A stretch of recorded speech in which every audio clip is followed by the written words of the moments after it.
Assalamu alaikum. Zabila, assalamu alaikum. Okay. I hope you can hear me. Let me know if you can hear me clearly.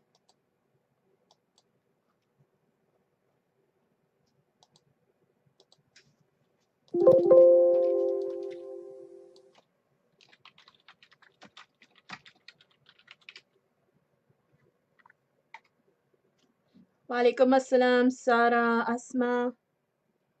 Oh, what happened? So, Walaikum assalam, Rania.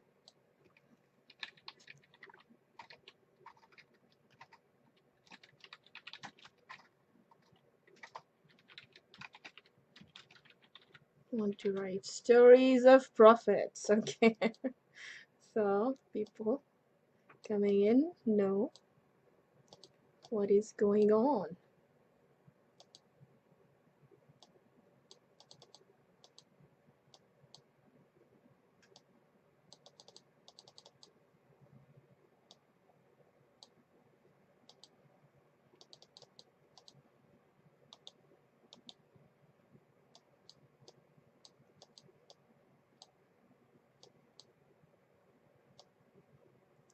Walaikum assalam, everybody. Say salams. Don't be stingy with salams.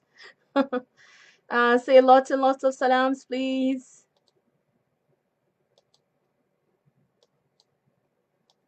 While I figure out how to fix that. Okay, that's better. Prophet. I'm missing an S. Okay, that's better.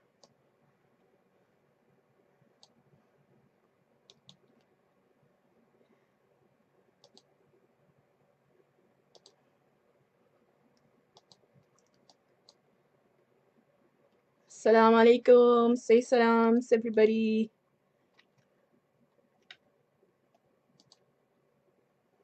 Yeah, I got really late starting today. I was meant to start 20 minutes ago. And now I'm starting. But inshallah, it will be worth it. Worth the wait. I hope.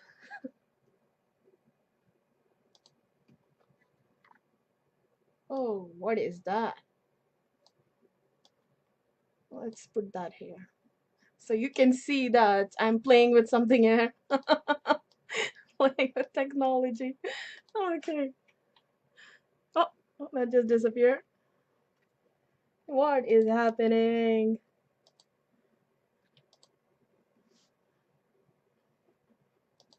And that probably tells you why I got late today.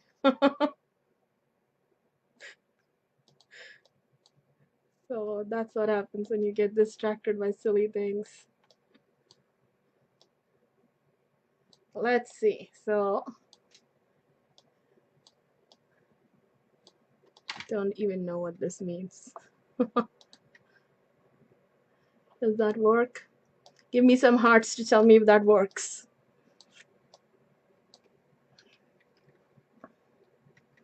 No, it doesn't seem to work, does it? It's not moving.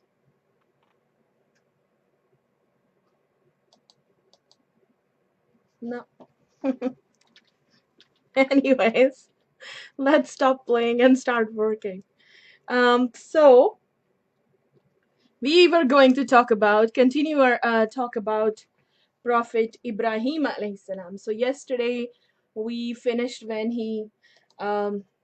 we talked about how he always questioned, how he always learned, how he always even though he was like one man against everybody, including his own father and all his people, he stood up against themselves.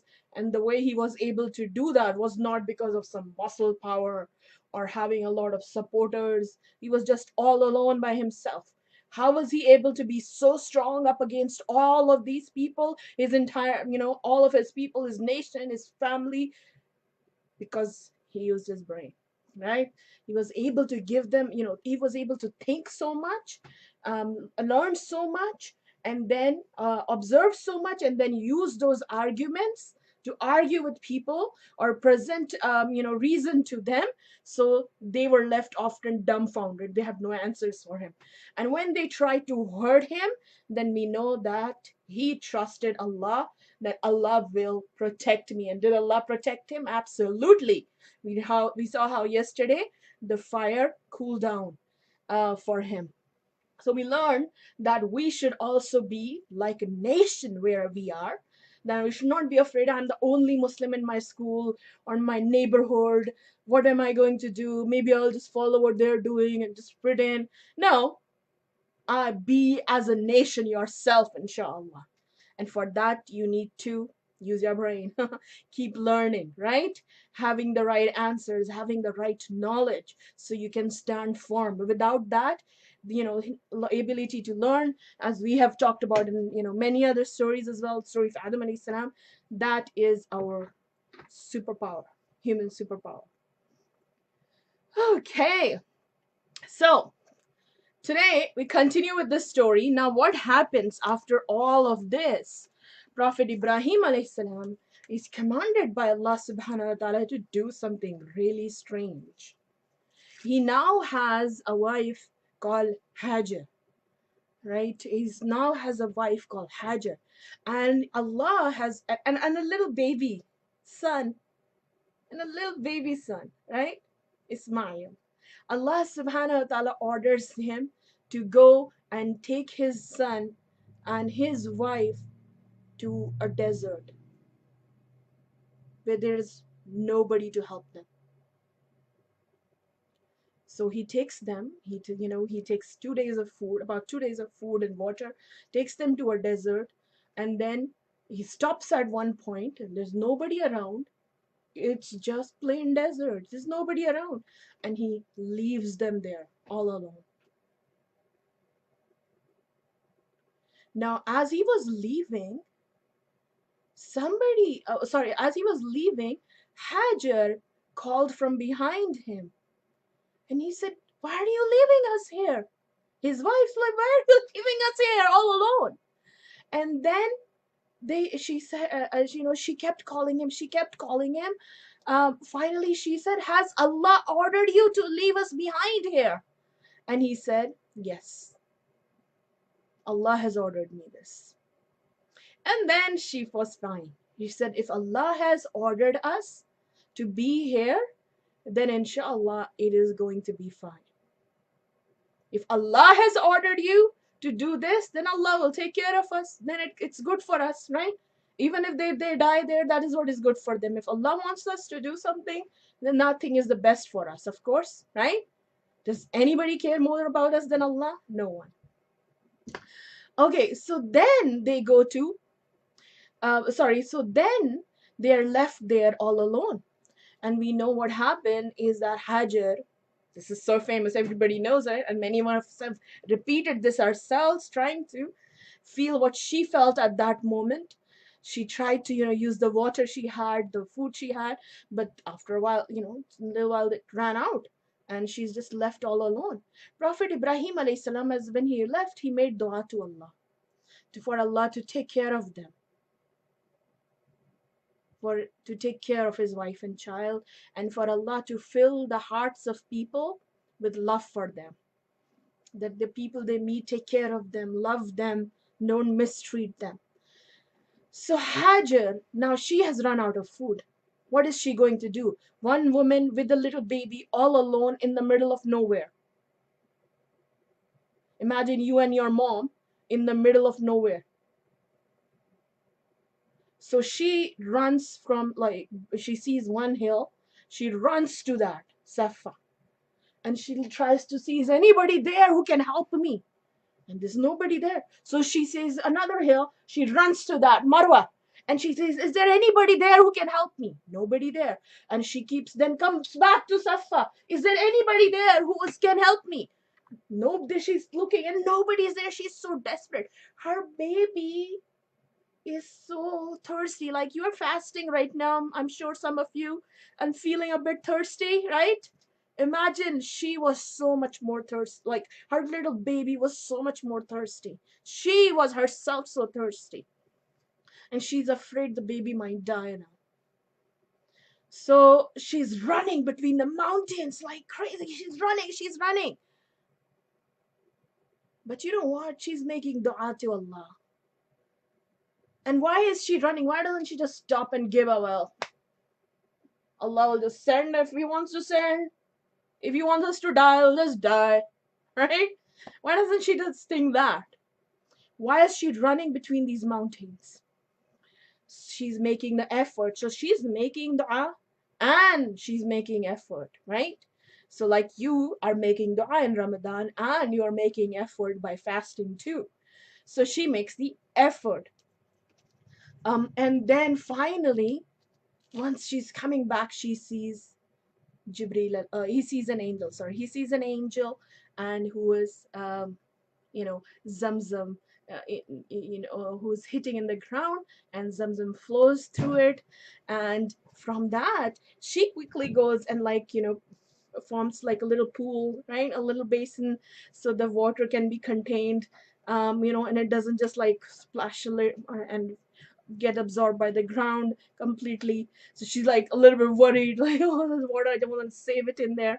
And she tries to fill it in her pouch, the water pouch she had, the water bottle she had. And Prophet Muhammad SAW later said that if she hadn't done that, if she had just let the Zamzam flow, the water flow, and not tried to stop it with that little pool that she tried to build, then the water would have spread all across. It would have been like a spring that's not just in Mecca, but flows through many different countries. How awesome would have that been? Anyways, so then we know that's a little while later, some people came. They saw, wow, water in the middle of the desert? How did that happen? And so they asked her, can we stay with you, please? And she said, yes, but you won't have any right of over this water. This is ours. I mean, they will share it, but it belongs to them. So they said, yeah, that's fine. It's your property. But look at that. Isn't that the dua of Prophet Ibrahim alayhi salam being answered already? These people could have come and tried to hurt her, right? And Allah would have protected them, but they didn't even try to hurt her, because this was the dua of Prophet Ibrahim alayhi salam, that Allah puts the love for them in the hearts of people. So we see in this already how Allah Subhanahu wa Ta'ala tested Ibrahim alayhi salam with such an incredible test. He has to put his son, his baby, little baby, in a situation where he might die, just hoping that Allah will take care of him, trusting that Allah will do the best with him. We know, like we hear like later on, how Ibrahim alayhi salam had to, Allah tested him by that he had to try, sacrifice his son. But actually, he did that already, right? Here, he's sacrificing. He doesn't know what's going to happen. Will they be saved? Are they going to die? Will they be fine? Right? So he leaves them there. And he's hoping that Allah will take care of them, him and his wife. His son and his wife, Hajar. So, and then we know that Ismaeel grew up in Mecca. And that's where the Kaaba was, by the way. Near the house of Allah is where they were. They were safe. Allah told them, you will be safe here. Nobody's going to hurt you here. This is the house of Allah. And so they stayed there. Ismaeel grew up there and he became a prophet. And we know that many generations later from him came Prophet Muhammad sallallahu alaihi wasallam. He was a great, great, great grandson of Ismaeel and Prophet Muhammad sallallahu alaihi wasallam. Okay, so let's see, what lessons do we learn from this so far? What do you learn from this? That we always put our trust in Allah. Absolutely, 100%, right? We should not have any doubt that if Allah has asked me to do something, pray 5 times a day, oh, it's too hard. Allah wants me to give charity, oh, that's too hard. I'm not giving it away. No, you put your trust in Allah. Why is it that often people shy away from giving charity? Why do you shy away from sharing something that you own? Maybe with your, even with your sibling, your brother or your sister. What stops you? Like, I will lose this. If I give this, I won't have anything left for myself. Right? You're afraid. We get afraid, so we don't share, right? If we were unafraid, we would just share, like Ibrahim alayhi salam was. Unafraid. He trusts Allah Subhanahu wa ta'ala. You want to be a friend of Allah? Do you? Do you want to be called a friend of Allah? Do you want to be a friend of Allah? Then you have to have this level of trust in your friend. First, you make Allah your friend. And then maybe Allah will make you his friend. Right? First, you have to put in the effort. You have to trust Allah so much, love Allah so much that you make him your friend. That he is your best friend, the closest friend you have. And when you do that, inshallah, Allah will make you his friend. That you will be the Khalil of Allah. Do you trust Allah like that? Or when something bad happens to you and like, I got hurt, somebody hurt me, I lost this, I lost that, I studied so hard, still I didn't get a good result, I never get anything. If that is our attitude, is that trusting Allah? Allah is punishing me, Allah hates me, Allah doesn't take care of me. Is that trusting Allah?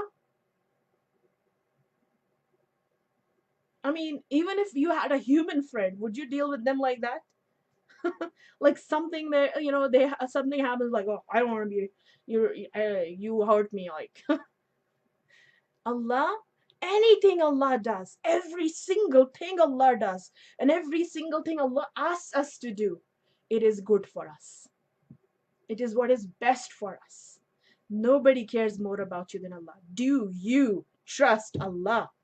That even if you get bashed up by a bully because maybe you did something, maybe for whatever reason, when you have to share something with your siblings, and you're like, "Ah, I don't know if I'm going to get it back." But you share it anyways because that's what Allah will love. Allah will love that. That if I share something I love, right? You give it because you trust Allah. Allah will take care of me. You can have it. Allah will take care of me. And you give. That's you coming closer to strengthening your friendship with Allah Subhanahu wa ta'ala, right? Making Allah your friend. So, inshallah, tomorrow we'll talk about the sacrifice of Ibrahim alayhi salam, and we'll finish that story. But this is it for today. Jazakallah khair. Assalamu alaikum. Somebody was asking, when is Ramadan? Cha show is tonight at 8 p.m. Sydney time, or tomorrow, Friday. It's Monday, Wednesday, and Friday, 5 p.m. EST is Ramadan chart show. Monday, Wednesday, and Fridays, not next week. Monday, Wednesday, and Friday, 5 p.m. EST will be Ramadan chat show, inshallah. So I will see you then in the chat show. Until then, take care and Jazakallah khair. Assalamu alaikum.